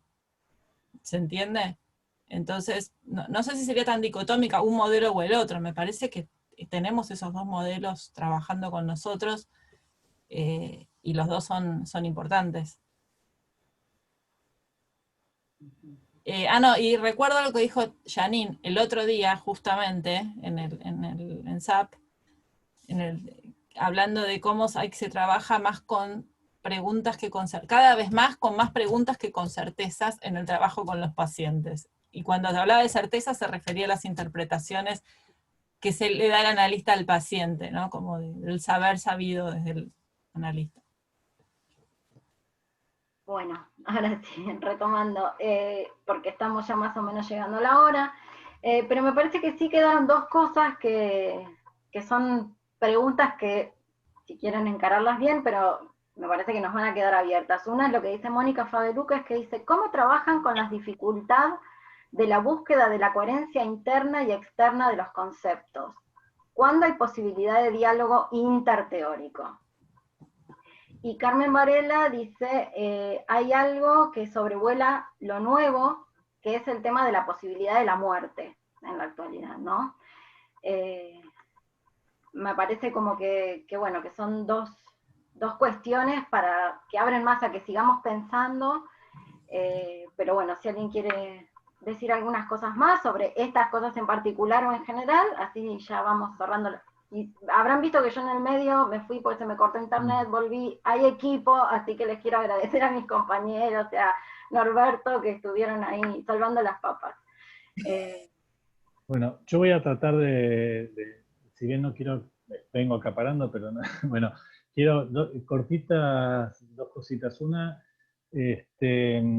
por ahí esto de la cuestión de los conceptos y de la consistencia, vuelvo a tomar a Hugo Blechner con algo de tomar distancia simultáneamente y no sucesivamente de ciertos conceptos y de poder acercarse y alejarse al mismo tiempo. Un poco, bueno, esta cita que nos habla Agamben, y cuando habla de la interfase, como estar adentro y afuera, ¿no? También lo podríamos plantear desde Winnicott, pero no el eclecticismo y no ir sumando cualquier cosa, sino poder ir encontrando cierta coherencia y bancarse cuando hay ruidos que tiene que ver un poco también con esa cuestión de la incomodidad que se hablaba antes. Y para yo callarme, porque a mí me pegó que tenía que ver voy a más o menos citar a Ricardo Davenport, que bueno, lo trajo cosas hace poco y bueno, se fue hace muy poco. Algo que tiene que ver con la identidad, lo va trayendo, en realidad lo tenía hace mucho, pero también lo trae en la cuestión de la identidad adolescente, que habla de lo que es la paradoja de cambiar siendo el mismo, diferenciándose del mismo, manteniéndose a la vez idéntico a sí mismo, ¿no? Y hay una dialéctica entre la semejanza y la diferencia.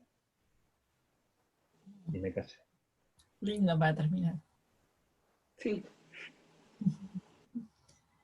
Si alguien más de la mesa, por favor, para ir cerrando ya la mesa.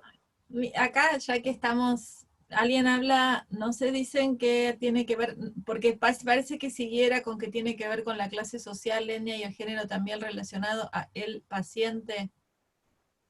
No sé si tiene, pero a mí lo que me hizo asociar, porque me parece que me falta una parte de esa locución, Sí, esa que justamente leyendo para armar la mesa, qué sé yo, leí un artículo que es muy lindo de Eduardo Isájarov, que se llama Comunicándonos en sesión, que está en aperturas, si lo quieren buscar.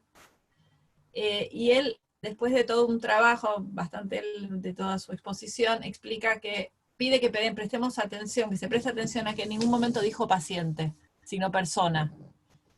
Y esto lo incorporaba los dos siguientes temas. Uno, la dificultad de pensar en paciente porque nos lleva a pensar necesariamente en una ubicación psicopatológica, y eso lleva a un recorte que hace que en el diálogo analítico uno preste atención a lo mejor no a la totalidad de esa persona con sus aspectos que lo traen como un problema y aquellos otros que tienen que ver con su vida más allá de eso. Me pareció interesante y lo asocié con esto, porque quizás es algo que podríamos pensar, como cuando hablamos de esto, ¿no?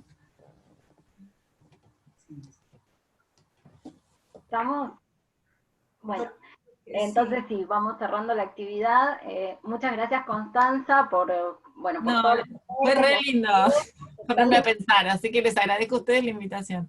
Un placer tenerte en la asociación. Muchas gracias a la Secretaría Científica y a la escuela por este espacio también. El espacio de trabajo, este espacio de los miércoles. Así que bueno, nos quedamos con un montón de preguntas y aportes para seguir pensando. Ya veremos qué tema vamos a encarar de acá en adelante, además de seguir trabajando esto.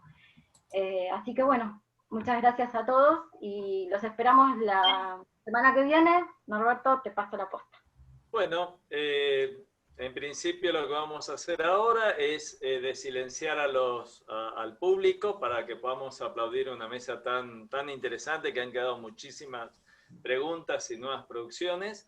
Y queremos invitarlos para el miércoles que viene a una fiesta. Digamos, el miércoles que viene se va a festejar a través de una mesa los 10 años del curso superior de niñez y adolescencia en la escuela. Ahora mientras aplaudimos a la mesa, voy a subir el flyer de invitación para el miércoles que viene y así nos vamos despidiendo de esta mesa hasta el miércoles. Así que permitir que todos pueden activar sus audios para poder aplaudir la mesa.